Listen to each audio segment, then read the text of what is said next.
L'établissement Roca, aujourd'hui en cours de destruction, abrite encore le dernier vestige de four Hofmann de la région Île-de-France. Les fours se sont éteints. Friche industrielle, il fallait l'aide d'une sœur à cette briqueterie pour raviver sa mémoire. Nous l'avons trouvée, toute proche, à Allonnes, dans l'Oise.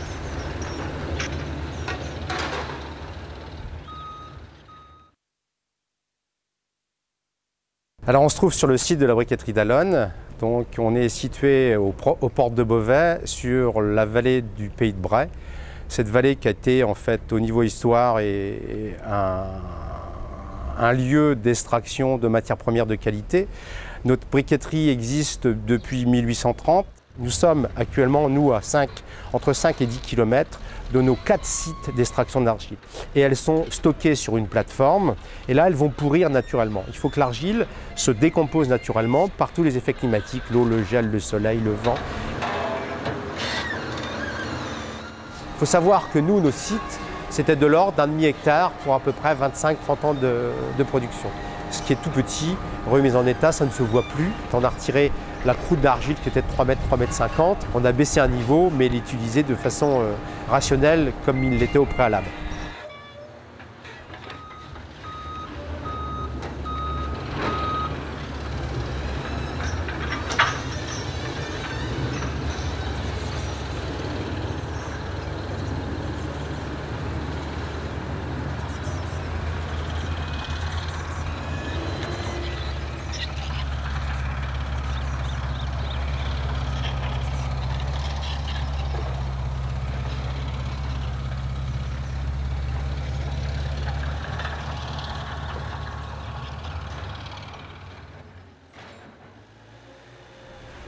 Nous sommes dans le magasin de réception des argiles.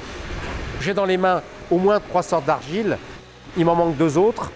Là, ici, vous avez l'argile panachée. Ici, vous avez l'argile verte au centre, avec l'argile verte, l'argile de Gau, et l'argile grise alumineuse. La petite sœur, eh ben, c'est celle-là. Elle n'est pas grise, mais elle est noire. Elle n'a pas d'oxyde d'alumine, mais de l'oxyde de titane. Donc, elle cuit encore plus clair, étant noire, elle cuit blanc. Et le limon argileux que tout le monde connaît, qui est la base des argiles, on décalcifie les argiles pour mieux les mélanger.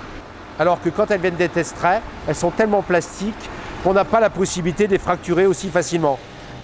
Elles arrivent et ici, sur ces tas, elles sont constamment mélangées pour avoir la qualité optimum de façon continue.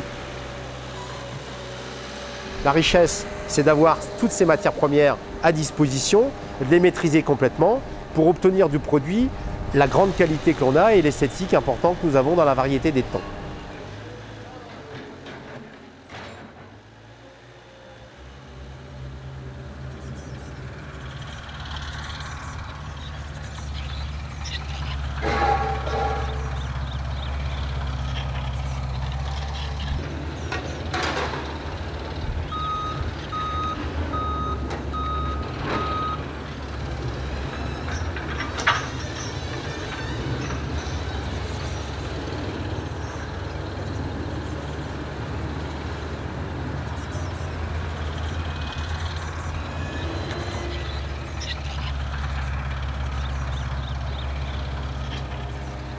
On va filmer en fait tout le train de fabrication.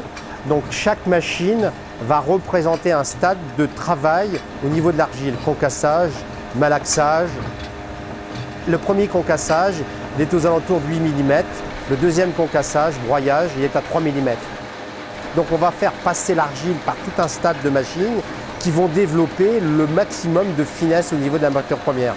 Et vous allez voir dans la conception de la pâte que cette argile pratiquement déshydratée à 4-5% d'humidité va se traduire ce beau pain d'argile qui va être extrudé à 25-28% d'humidité, dans laquelle là on donne la forme et qui se prédécoupe en fonction des machines et en fonction du caractère du produit que l'on veut faire.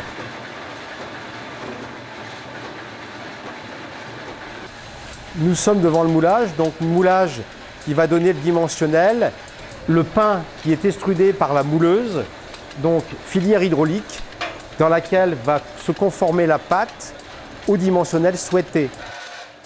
Le pain qui va se tronçonner par une corde d'acier qui fait 1 mm de diamètre, qui va venir couper la pâte, eh bien cette pâte conserve en cours de séchage la structure qu'on lui a donnée. C'est-à-dire qu'elle est dans ces lignes et dans ces lignes elle restera. Il faut savoir que là elle fait 240 mm de longueur. Eh bien quand elle va être cuite, elle fera 220 mm de longueur. Elle aura rétréci à peu près de 2 cm. Une fois que le produit est façonné, on va le sécher. On va le sécher alors de deux façons. La façon ancienne, qui est la façon séchage par extérieur sous petite halette. Donc là, les produits vont être déposés pendant 3 à 4 semaines. Ou en séchoir artificiel, où là, le produit est séché pendant 100 heures, avec un contrôle complet au niveau du temps de séchage par rapport à l'hydrométrie de l'air. Il faut savoir qu'un produit séché dans un séchoir artificiel ou en séchoir à l'air libre doit rentrer au four moins d'1% d'humidité, sinon c'est l'éclatement du produit lors de la cuisson, lors des mises en température.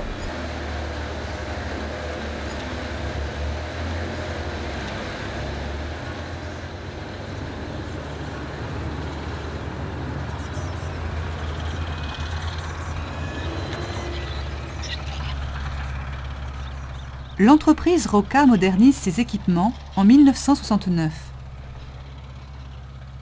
Son nouveau processus de fabrication permet de supprimer le séchage des briques. La terre, séchée puis broyée, passe ensuite à la trémie avant d'être agglomérée sous la presse hydraulique. Enfin, les briques pressées, et non filées comme à Alone, rentrent directement au four.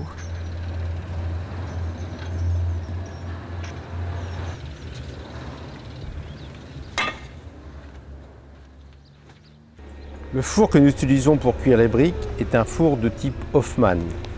La cheminée du four a été construite en 1930 et elle est la pièce maîtresse du fonctionnement de ce four. Dans ce four, il y a 3 étages. Il y a tout l'étage inférieur qui est le réseau relié directement à la cheminée qui permet l'aspiration du flux d'air de façon à cuire les briques. Le rez-de-chaussée qui est les galeries. Là se passe la cuisson en mobilité et l'étage supérieur qui est le poste de travail réservé à l'alimentation en charbon, à la maîtrise du feu, à la conduite du feu.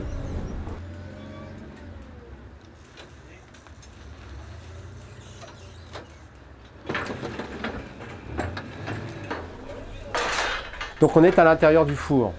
Ce four Hoffmann, donc ici notre galerie, elle fait 2,70 m sur 2,20 m de large.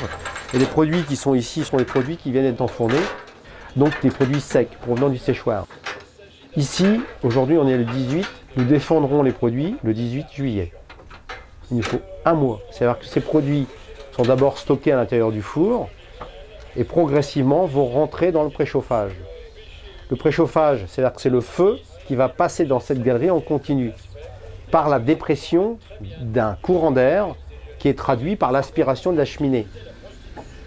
Donc chaque produit est enfourné. Vous voyez les petits jours qui sont restés en produit. Là encore, on va faciliter le fonctionnement, l'avancée du feu à l'intérieur des produits, en serrant ou en desserrant la production. Vous voyez, l'enfournement à la base est complètement différent des enfournements de voûte parce que l'air chaud passe toujours beaucoup plus en voûte. Donc le produit qui est sec, au fur et à mesure de son préchauffage, va tout doucement monter, donc on va le prendre aux alentours de 120 degrés, 150 degrés, et puis tout doucement monter de l'ordre de 20 degrés heure.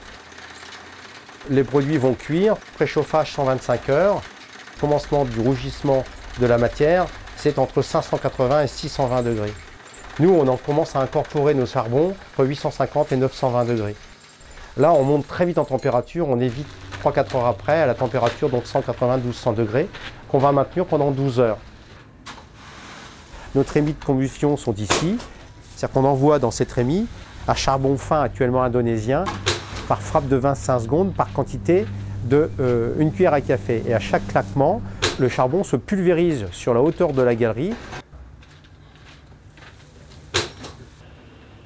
On va déplacer tous nos appareils en fonction de la situation et de l'avancement du feu. Donc le tout se fait en continu, le feu avance de 2 mètres jour à l'intérieur de la galerie. Donc aujourd'hui, un vieil outil comme ce four Hoffmann est suivi en permanence, en maîtrise par le cuiseur, avec des petits appareils portés qui lui donnent l'optimum de la qualité de la cuisson.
En 1969, un four moderne est monté à Bellois. Dans ce four linéaire de 120 mètres de long, ce sont les briques qui se déplacent, et non plus le feu, comme dans le modèle Hofmann. Conduits sur des rails, les wagons chargés de briques traversent un tunnel de briques réfractaires où la température évolue graduellement.